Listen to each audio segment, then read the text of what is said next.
Guys, Steffi here. How are you all doing? My good friend Spongy Cakes recently, not too long ago, actually asked me to do wanted to watch do a review on another Warner Brothers cartoon. Like last time, I did one on A Corny Concerto, and it was a lot of fun. Just to let you know, my mic really sucks when it comes to recording. So I'm using like a pop filter and a Samsung mic. I need like a really good one that I can just sit still and do it. And I need a proper like recording studio and all that crap, or a good PC if I could put it somewhere. So I'm sorry if the sound sometimes goes a bit funny and a bit volume goes funny, but I'm still trying. I am trying. So I had a lot of fun doing Corny Concerto. Really fun cartoon, and I think my good friend Spongy Cakes recommended some cartoons I should review. One of them I think was Porky in Wacky Land. I'm thinking about doing that one actually. I need to watch it again. Like I've got all the gold collections on DVD, so I'm meaning to binge on them all again because they're just so good. I love Looney Tunes. Another one he requested me to do was Duck Amuck, which is the one I'll be doing today. I watched this cartoon a lot when I was a little girl. Like I remember when I was 7 years old. I was given a VHS tape of the Bugs Bunny Roadrunner movie, and they actually featured this cartoon in the film. And we watched it all the time. It was just wonderful. It's so creative and funny, and it's a great source for YouTube poops. If you don't know what YouTube poops are, then just go onto YouTube and look at, I don't know. But oh my god, Duck and Muck is great YouTube poop material. So this cartoon was directed by Chuck Jones, and to be fairly honest, I am actually not the biggest fan of the Chuck Jones cartoons. I don't know why. I don't know if it's the art style or the personality change he does in some of the characters. Sometimes, he kind of changes personalities in like Bugs and Daffy, especially. Even I think the Nostalgia Critic said that as well. Even Sylvester and Porky, kind of. But for Daffy, very different. Because Daffy started off very loony and very, very wacky, loony, just a crazy screwball. Basically a screwy squirrel kind of character. But here they've changed him drastically. He's just kind of a narcissist. He wants to be the star. He wants to be in this animated cartoon. But when I get on with the cartoon, tell you in a bit. Yeah, I'm stumbling again. I'm sorry. I'm not very good at this still. So Duck was released in 1953, directed by Chuck Jones, on February 28th. Oh my god. So basically this cartoon plays out like, well, how do I put it? Basically, Daffy Duck is he starts off playing as a musketeer and ready to fight, and suddenly the background is completely gone. There's nothing. It's all just plain white background. So throughout this,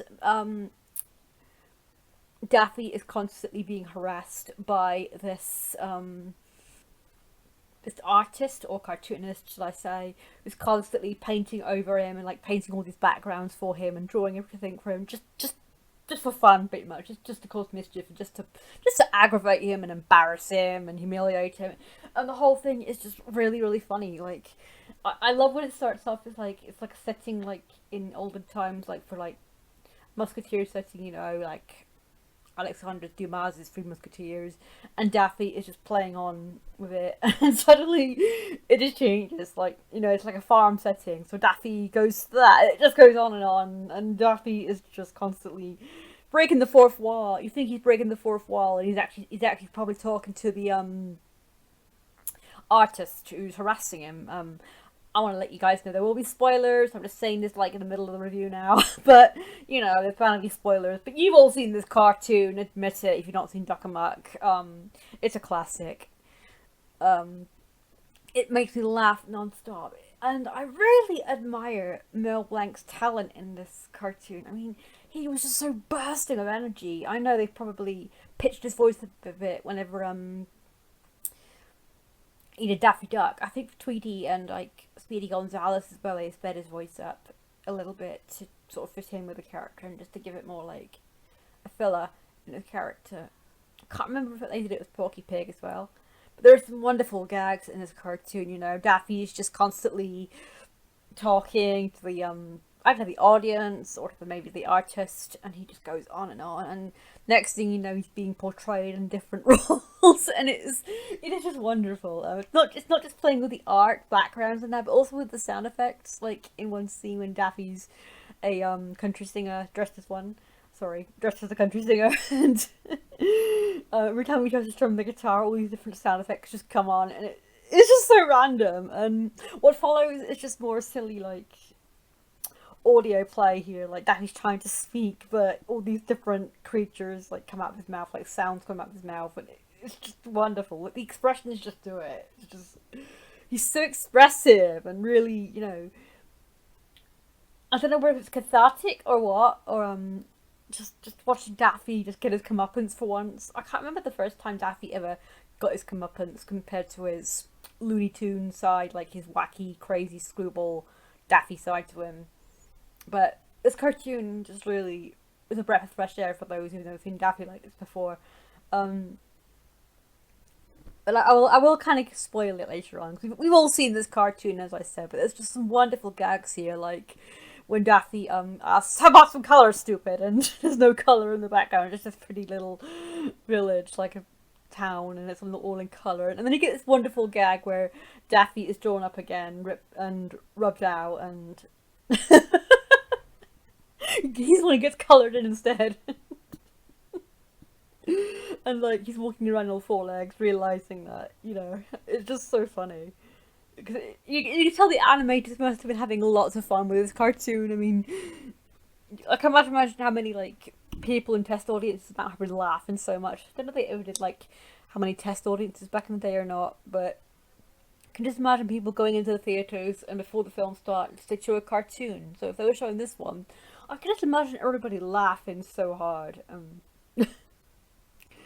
But there's really wonderful gags here. It's like they're playing with all the techniques, like close-ups and you know everything that you can do in cartoons, pretty much.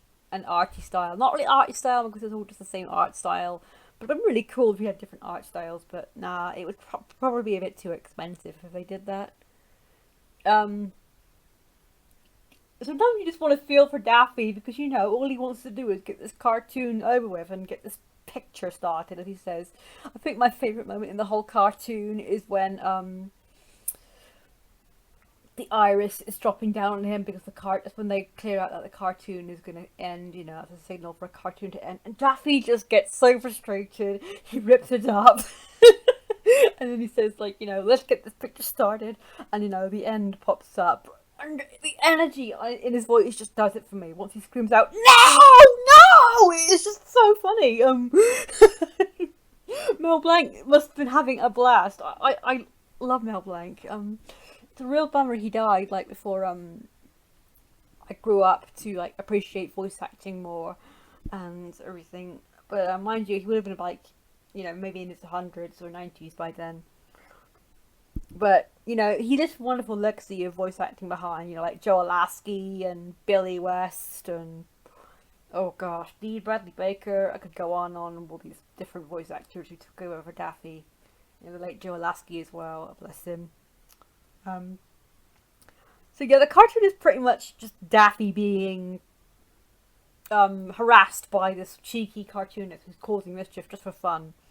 Like, just getting his comeuppance for once. And, it's different because, Chuck Jones does change the personality of many characters in Looney Tunes.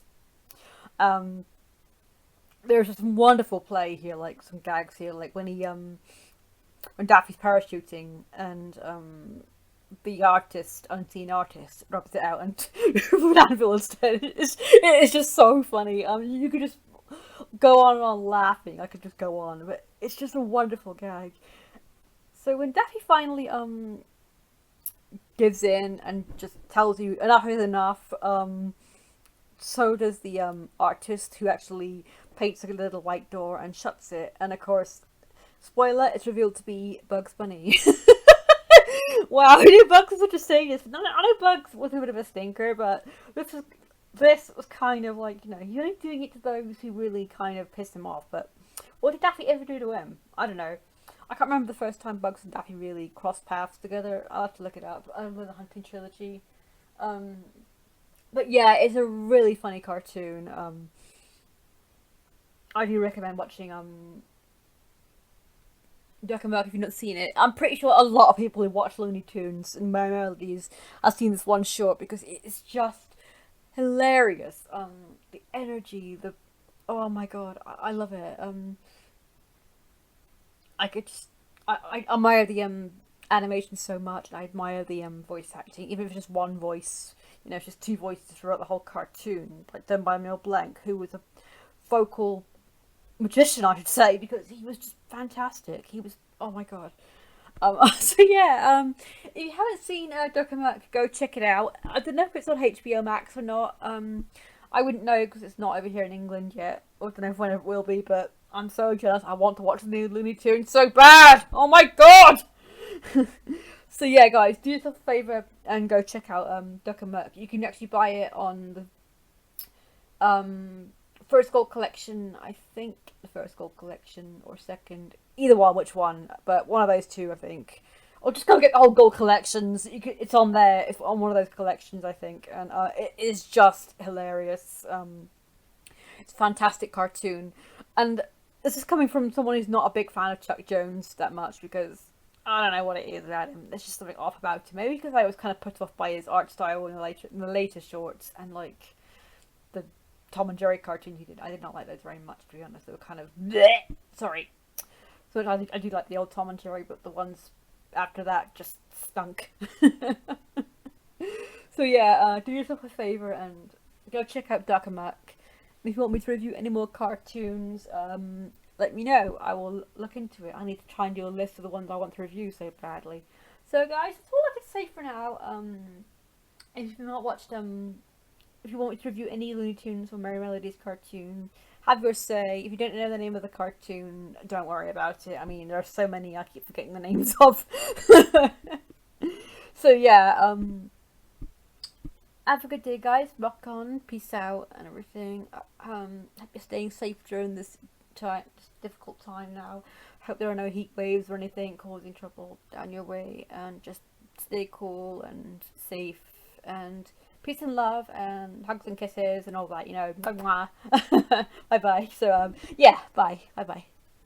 Peace and love and hugs and kisses and all that, you know. Bye bye. So yeah, bye bye.